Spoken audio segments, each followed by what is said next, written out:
Hello students, कैसे हैं आप सब। आई होप आप सब अच्छे होंगे। आईसीटी वर्चुअल क्लासरूम में आप सबका स्वागत है। मैं विकास। बच्चों, क्लास 10th का मैथ्स हम कर रहे हैं। चैप्टर है pair of linear equations in two variables, यानी दो चर वाले रैखिक समीकरण युग्म। तो इस चैप्टर को कंटिन्यू कर रहे हैं। और बच्चों, यहाँ पे देखिए कुछ क्वेश्चन हम सॉल्व कर रहे थे, जिसके आपने first, second and fourth part कर लिए। फर्स्ट, सेकंड, फोर्थ हम यहाँ पे डिस्कस कर चुके हैं और थर्ड पार्ट जो है उसको हम सॉल्व करेंगे। होमवर्क के लिए दिया गया था ये। उम्मीद करता हूँ आपने जरूर सॉल्व किया होगा। तो करना क्या है इस क्वेश्चन में, फिर से मैं आपको एक्सप्लेन कर देता हूँ। आपको pair of linear equation in two variable दी गई है। इनको आपको चेक करना है कि ये इनकंसिस्टेंट है या कंसिस्टेंट है, और यदि ये कंसिस्टेंट है तो इनका सॉल्यूशन प्राप्त करेंगे ग्राफिकली। ठीक है, ग्राफिकल मेथड से। तो क्या करना है, सबसे पहले तो हमारे पास जो इक्वेशंस हैं 2x plus y minus 6 equals to 0 and 4x minus 2y minus 4 equals to 0 on comparing with, इसको हम कंपेयर करेंगे a1x plus b1y plus c1 equals to 0 and a2x plus b2y plus c2 equals to 0। इसके साथ compare करने पे हमें a1 मिल जाएगा 2, b1 मिल जाएगा 1 एंड c1 मिल जाएगा -6, a2 मिल जाएगा 4, b2 मिल जाएगा -2 एंड c2 मिल जाएगा -4। ठीक है, ये हमें a1, a2, b1, b2 और c1, c2 मिल गए। तो हम इनको कंपेयर कर लेंगे, इनकी रेशियोज को। a1 बाय a2 क्या होगा, 2/4, कैंसिल आउट करके 1/2 आ जाएगा। b1 बटे b2 क्या होगा, b1 बटे b2 1/-2 है ना, यानी -1/2 लिख सकते हैं इसको। और c1 बाय c2 क्या आ जाएगा, -6/-4, यानी कैंसल आउट करेंगे, 2 दूनी 4, 2 तिया 6, 3/2। तो यहाँ पे हम बोल सकते हैं because a1 by a2 is not equal to b1 by b2, ये बराबर ही नहीं है। अगर ये बराबर नहीं है तो हम बोल सकते हैं ना, therefore pair of linear equation is consistent as it has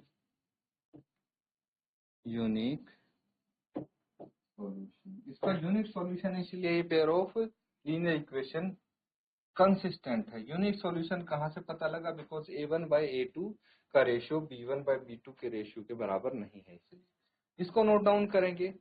उसके बाद हमें देखिए कंसिस्टेंट इसका पेयर ऑफ लीनियर इक्वेशन ये मिल गई है, तो इसका सॉल्यूशन हमें ग्राफिकली ऑब्टेन करना पड़ेगा।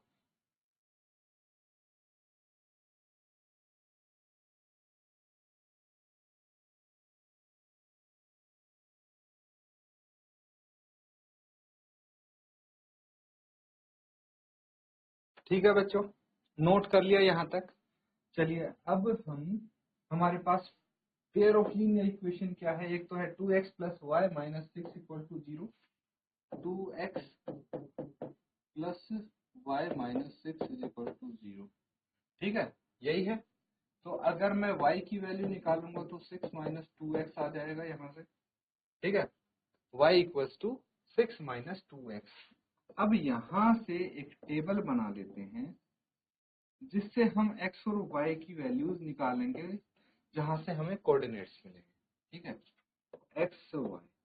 अगर मैं इस इक्वेशन में x की वैल्यू रखता हूँ 0, तो y की वैल्यू 6 आ जाएगी। x की वैल्यू 1 रखूंगा तो देखिए y is equal to 6 minus 2 into 0 कितना हो जाएगा, 6। अगर मैं y की वैल्यू रखता हूँ 1, x की वैल्यू, तो y is equal to 6 minus 2 into 1 कितना आ जाएगा, 6 माइनस 2 दैट इज 4, 4 आ गया। अगर मैं x की वैल्यू रखता हूँ 2, तो 6 माइनस 2 इंटू 2 कितना आ गया, 6 माइनस 4 दैट इज 2, तो 2 पे 2 आ जाएगा। समझ में आया ये? तो क्या कोऑर्डिनेट्स मिले हमें यहाँ से, 0 6 1 4। वैसे 2 से भी हमारा काम चल सकता है, 3 निकालने की जरूरत नहीं है, फिर भी निकाल दिए तो कोई दिक्कत नहीं है। दूसरी इक्वेशन क्या है बच्चों, दूसरी लीनियर इक्वेशन है 4x minus 2y is 4x minus 2y minus 4, 4x minus 2y minus 4 equals to 0। ठीक है, तो मुझे बताइए 4x minus 4 equals to 2y लिख सकता हूँ, या फिर 2y equals to 4x minus 4 and y is equal to 4x minus 4 by 2 लिख सकते हैं इसको। और यहाँ से एक चीज और हम कर सकते हैं बच्चों, क्या कर सकते हैं, देखिए वैल्यूज लिख देंगे,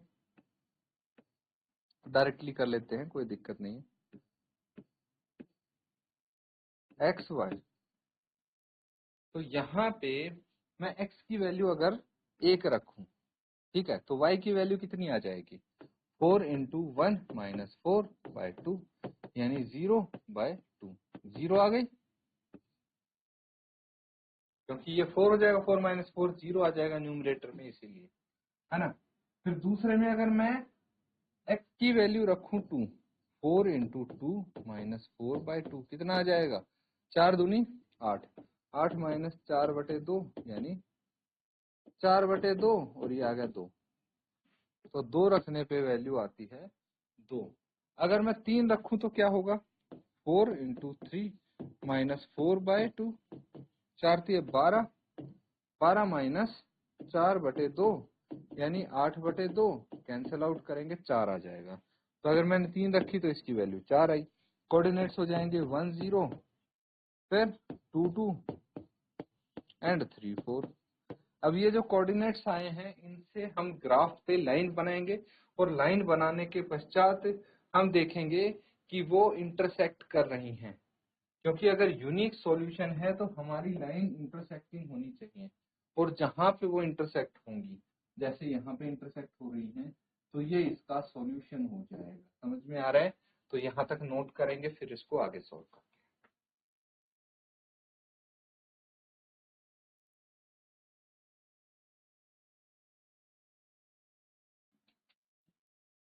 ठीक है, नोट कर लिया सबने। अब देखिए यहाँ पे हमें एक ग्राफ बनाना पड़ेगा इसका, ठीक है। तो एक हम ग्राफ पेपर यहाँ पे ले लेते हैं, ग्राफ वाला पेज, ठीक है। ये आपका ग्राफ वाला पेज यहाँ पे हो गया। अब चलिए सबसे पहले हम इस पे बनाते हैं एक्स एक्सिस और वाई एक्सिस। तो एक्स एक्सिस हम बना लेते हैं, ये वाई एक्सिस हो गया, ठीक है। और यहाँ पे आपका एक्स एक्सिस बन जाएगा, ठीक है।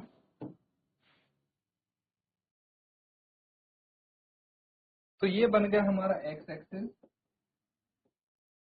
And this is y axis,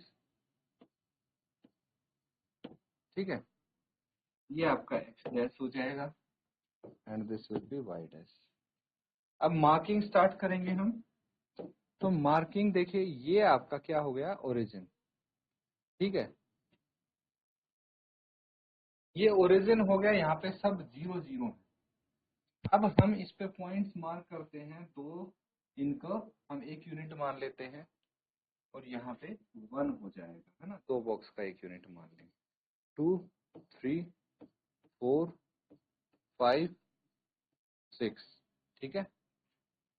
ऐसे ही हम y एक्सिस पे करेंगे, 1 2 3 4 5, एंड आई थिंक ये थोड़ा हमारे लिए छोटा पड़ गया है, तो इसको मैं थोड़ा और बढ़ा दूंगा, ठीक है, यहाँ पे ये 6 हो जाएगा। ठीक है, चलिए कोई नहीं। उसके बाद क्या y में हमें 6 की जरूरत पड़ रही है? किसी में है y एक्सिस 6? हाँ, ये रहा y एक्सिस 6 है। तो थोड़ी सी हमें परेशानी हो सकती है। हम एक काम करते हैं, या तो हम इसको दोबारा मार्क कर देंगे, थोड़ा शिफ्ट कर देते हैं ताकि दिक्कत ना हो। यहाँ पे कर दे और शिफ्ट कर दे, ठीक है। अब ठीक है ना?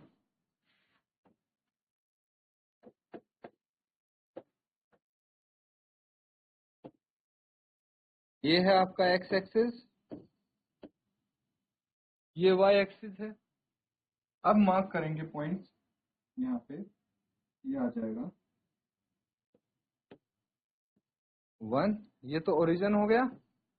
1 2 3 4 5 6, यहाँ पे भी 1 2 3 4 5 6, -1 -2 -3 -4 -5।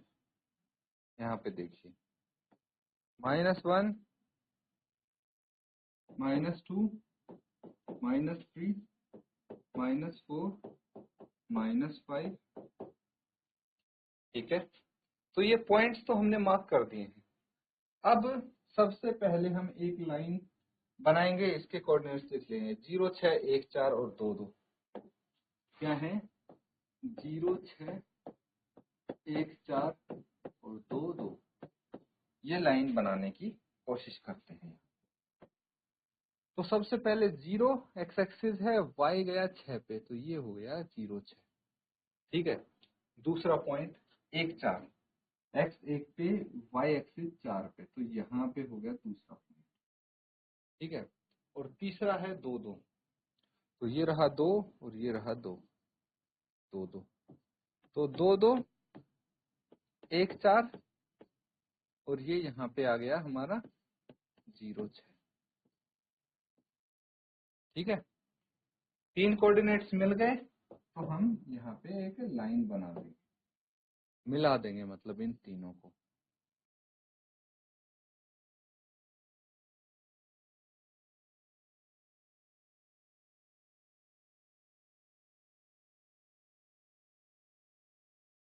ठीक है, ये हमें एक लाइन मिली है। किसकी लाइन है ये? 2x + y - 6। ये लाइन है 2x + y - 6 = 0। इसकी ये है लाइन। चलिए, अब दूसरे कोऑर्डिनेट्स लिख लेंगे। क्या है? 1 0 2 2 और 3 4। 1 0 2 2 और 3 4। चलिए, इनको मार्क करेंगे। तो सबसे पहले ये 1 हो गया, ये 0 हो गया, ये 1 0 2 2 यहीं पे आ गया, और 3 4।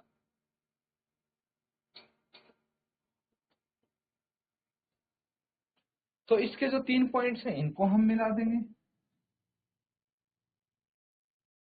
ठीक है,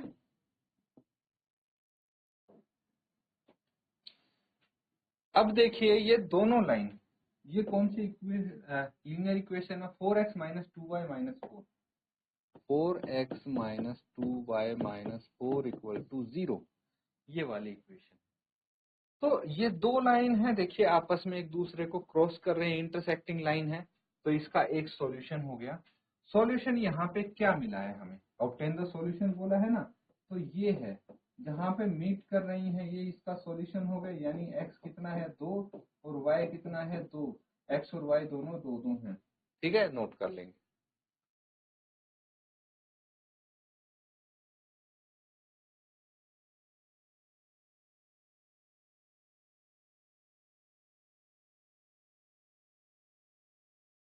ठीक है बच्चों, नोट कर लिया सबने, समझ में आ गया।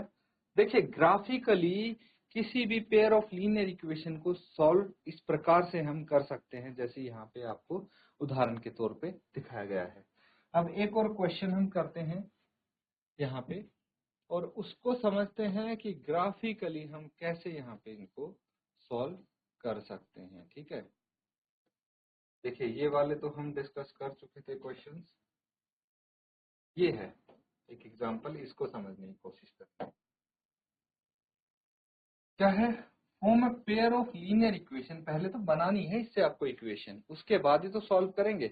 तो ठीक है बच्चों, यहाँ पे देखिए, form a pair of linear equation in two variable using the following information and solve it graphically. सबसे पहले तो पेयर ऑफ लीनियर इक्वेशन बनाएंगे, फिर इसको ग्राफिकली सॉल्व करेंगे।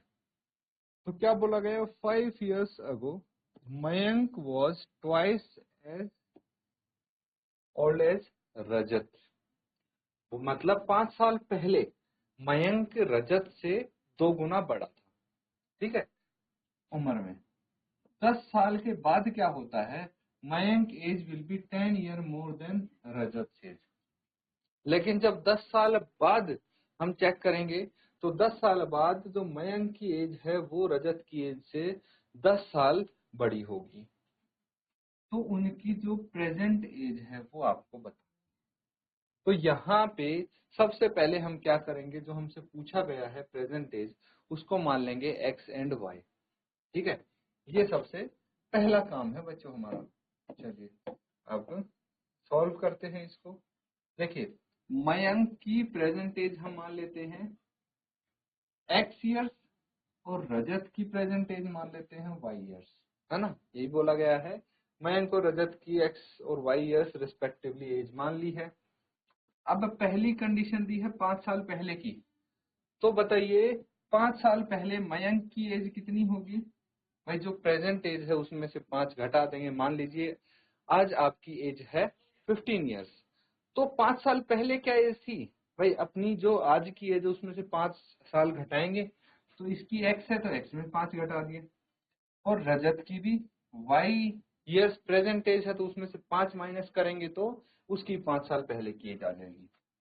Now given that 5 years ago Mayank was twice as old रजत, तो 5 साल पहले मयंक रजत से कितना बड़ा था, 2 गुना। तो मयंक की एज कौन सी हो गई, मयंक की एज होगी x-5 और रजत की एज हो गई y-5।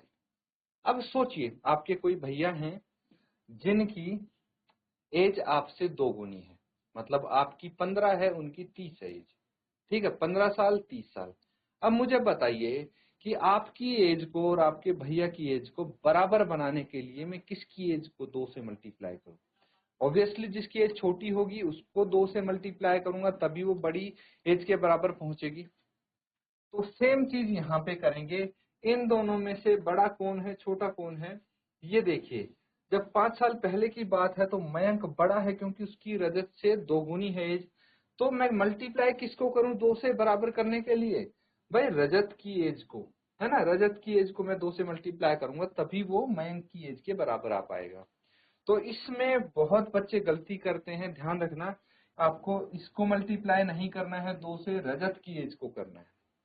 ठीक है, यहां से हमारे पास सॉल्व करेंगे और एक इक्वेशन आ जाएगी जिसको हम नाम दे देंगे इक्वेशन 1। ठीक है, क्या आ गई ये इक्वेशन 1, नोट करेंगे। और सिमिलरली हम इक्वेशन 2 यहाँ पे बनाएंगे।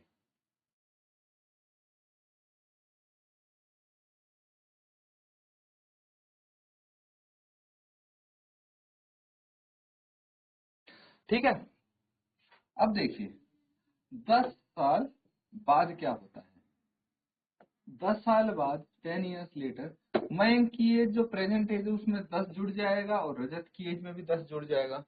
अब ये कंडीशन दी है कि मयंक की एज 10 साल ज्यादा होगी रजत की एज से।